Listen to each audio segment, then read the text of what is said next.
Don, are you there? This is Forrest Nash from 189.16, The Stream. Oh, thank God you're back. I've been so afraid. What's the code to the gate?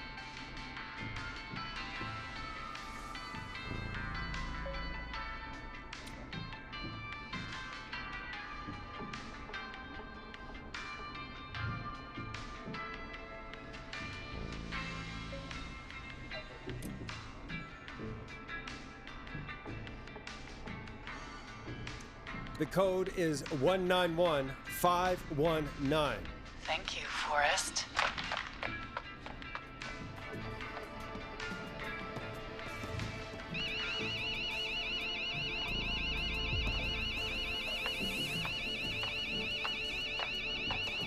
Son of a bitch.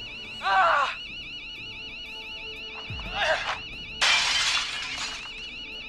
Is she?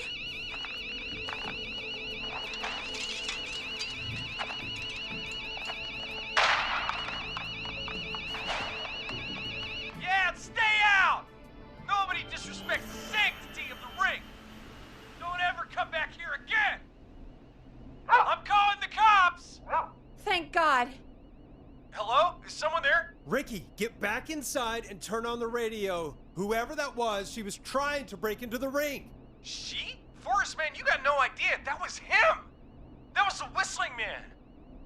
The alarm gave me just enough time to get my rifle.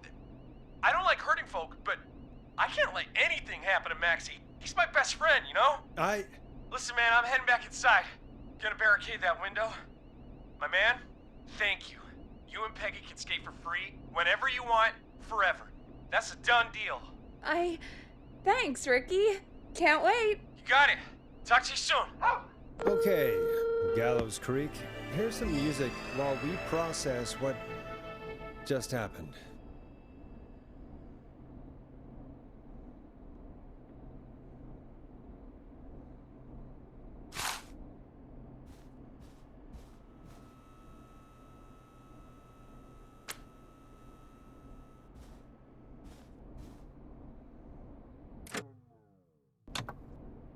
I better put a record on. So, the whistling man is a woman?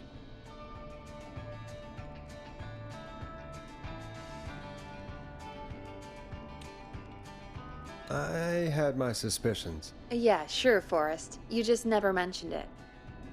She called up. You spoke to her multiple times.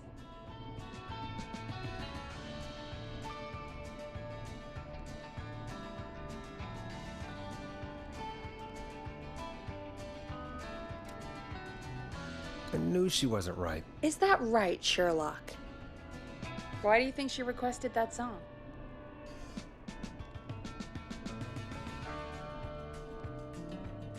To get me outside? Maybe, but how? She didn't know the song was outside to start with. That's right. She never actually attacked me out there. So? What now? I guess I should make an announcement. We do have new info. Okay, kill the music and you can make the announcement.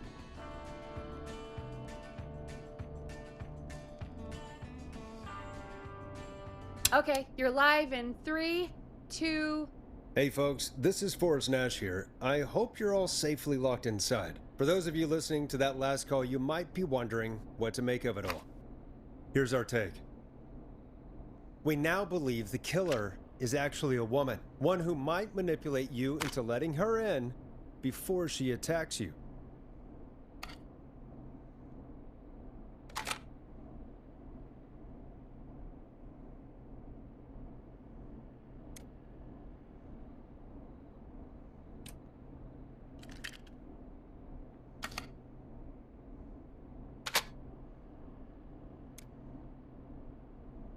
We're neighbors.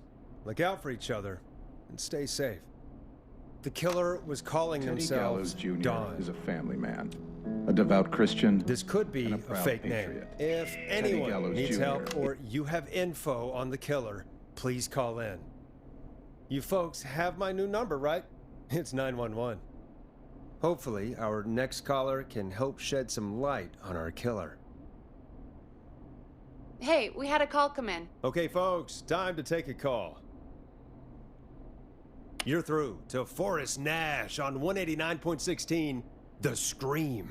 Hey, man. Murphy? Damn straight. What's going on, Murphy? You in danger again? Nah, man. I've just been listening to the show here at home. And since you asked folks to call in if they could help out, well, I'm calling. I don't know if I can say as much as other folks have, but I figure I wouldn't be a good role model to Fernando if I didn't try to help, you know? You're a good father, Murphy. Absolutely. Fernando's a lucky kid. Oh, thanks. So, what do you want to know? Well, what can you tell us? I don't know, really. All right. Well, do you know anything about the death of George Barrow? Absolutely nothing. Okay. What about the killer herself? Herself? Man, I didn't get my ass kicked by a lady. The man I went toe-to-toe with was a man. You heard the last call, right, Murphy? Yep, So you know it's a woman, and you were trained by a VHS, Murphy. I know, but... Man, how could it have been a woman under that mask? Let's just move on. Do you know anything about the history of the Whistling Man? No, sir. Tonight's the first time I ever heard of him.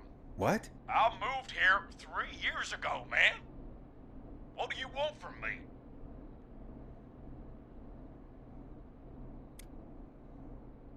Hey, man, no worries. Just thank you for trying. Right. Sorry I couldn't help you all more, man. Now, if you'd have asked me about gators... Forrest, we have a call coming in. Sorry, Murphy. I think that's all we've got time for right now. All right. I'll catch y'all with the gator talk later. Night. Well, folks, that was a bust. But perhaps our next caller has more they can tell us. Let's find out. This is Forrest Nash, and you're listening. Please help me. My name is Casey Moore. I'm at 25 Nancy Drive. My best friend's been stabbed. He's bleeding everywhere. I don't know what to do. Please help me.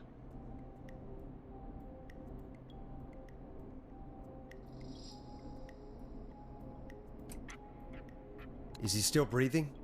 Yeah, but he's bleeding out fast. I really need help. Please. Take a breath. We'd been out at the reservoir. We were heading back to his place when we heard this whistling all of a sudden. He just started freaking out. He screamed at me, told me to hide.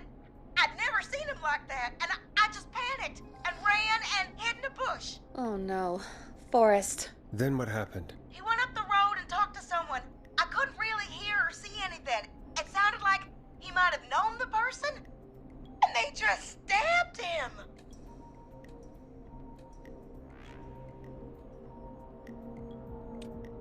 Casey, was he talking to a woman? I don't know. They had a mask and wore all black. That's all I know. Please, we need help here. I'll get you help, but I need to know. Where did the masked person go? They left. They left him to bleed out. I waited until they were gone, then dragged him into the garage and called 911. Wait, why didn't she make sure he was dead? I don't know. I think I heard them say something like, "It's not so funny now, is it?" before they left, but please, he needs to get to the hospital. I can't drive, so we need an ambulance. Forrest, the ambulance was destroyed in the explosion at the gas station. You should get all the info you can.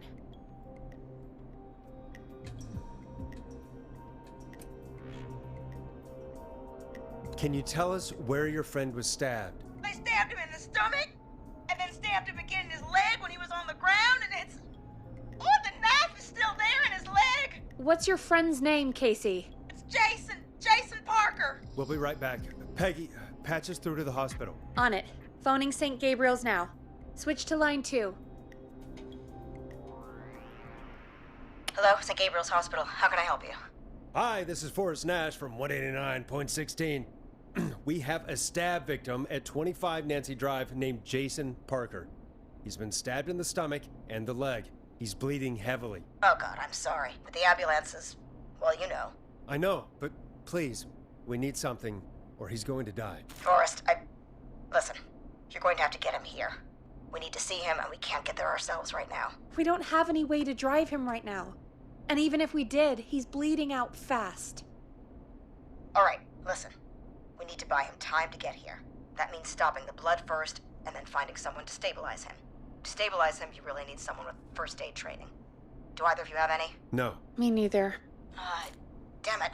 I'm really sorry about this, but I have other patients who can't wait. All I can do is talk you through the procedure as quick as I can, and then leave the rest to you. You think you can handle that? Hit me. I'm sure we can handle it. Okay, from the top. If he's bleeding out, then you need to get him comfortable and try to stem the bleeding. Lay him down. Apply continuous pressure directly to the affected areas. When the bleeding slows, get a clean cloth of some kind and hold it over the wounds. Get them comfortable. Apply pressure. Clean cloths when slowed. Got it, I think. You said he was stabbed, right? If the object he was stabbed with is still in him, don't take it out. It's stopping the worst of the bleeding right now. If anything, you should secure it so it stays where it is. I wouldn't have thought of that. It makes sense, though. God, that was a lot of info. But I think we can handle this. Glad you got it so far, because there's more to go.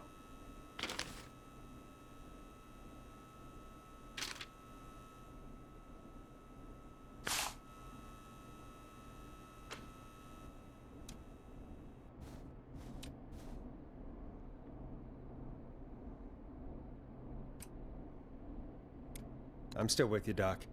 What else do we need to know? If he's lost a lot of blood, he may enter shock. If he does, act fast. If you applied a cloth and it's bleeding through, don't remove it.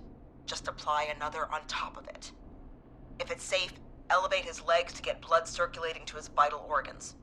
Try to keep him warm. Get him to rest and reassure him. We need the patient to stay calm. All right, don't replace bandages, elevate his legs, keep him warm and calm. This is a lot. I'm really sorry. That's as much as I can give you right now. Try to stop the bleeding. Find someone to get him stabilized and get him here as quick as you can. Good luck. All right, Forrest. Casey's still on line 1.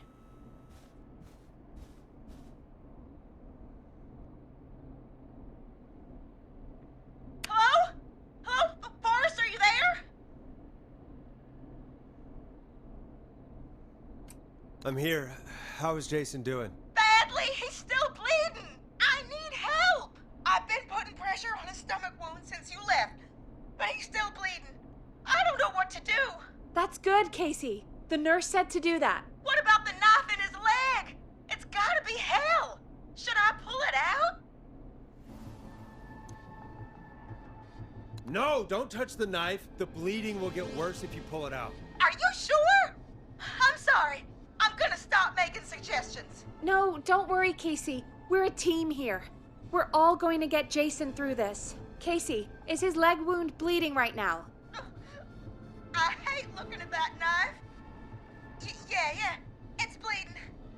His stomach is worse, though.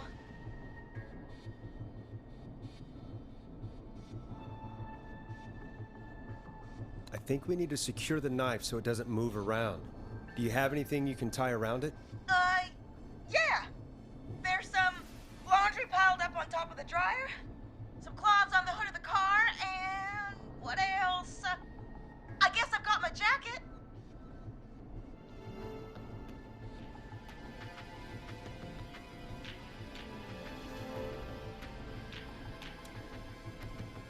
Take the cleaning rags and hold them over the wound. I really hope these are clean. Here we go. I'm sorry, Jason. It's secure. I'm putting pressure on his stomach again. Oh, I'm starting to think we might make it. Forrest, can I have a word? Casey, I'm gonna have a quick word with Peggy. Keep putting that pressure on and let us know when the bleeding is under control. You're doing great. But what if something happens? We'll still be here. Just shout if you need anything, and we'll be there. I promise. Okay. I'll wait. Jason, please be okay. What's up, Peggy? We can't stay on the line with her all night. Dawn is still out there. What if other people need us? You're right. She's probably on her way to her next target right now. Exactly. And you heard the nurse. We need someone there with training who can stabilize him. He's gotta get to the hospital somehow.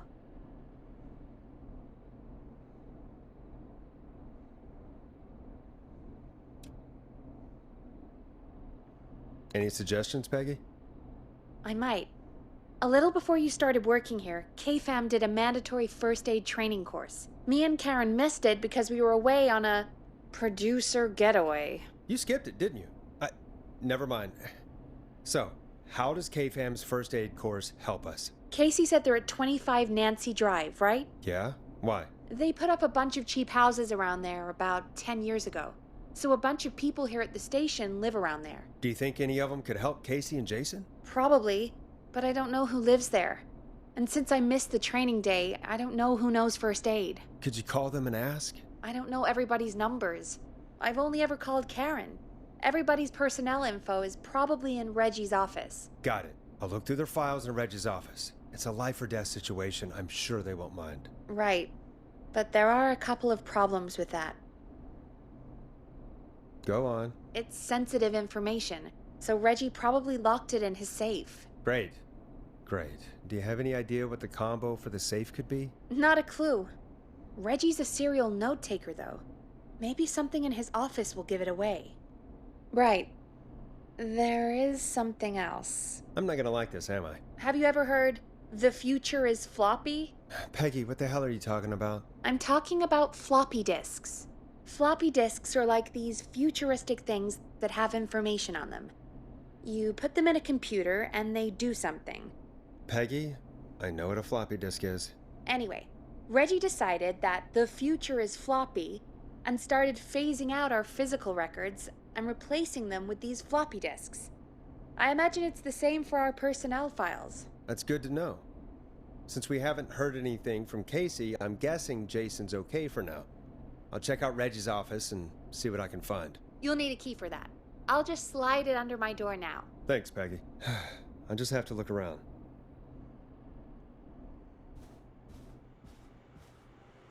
Good.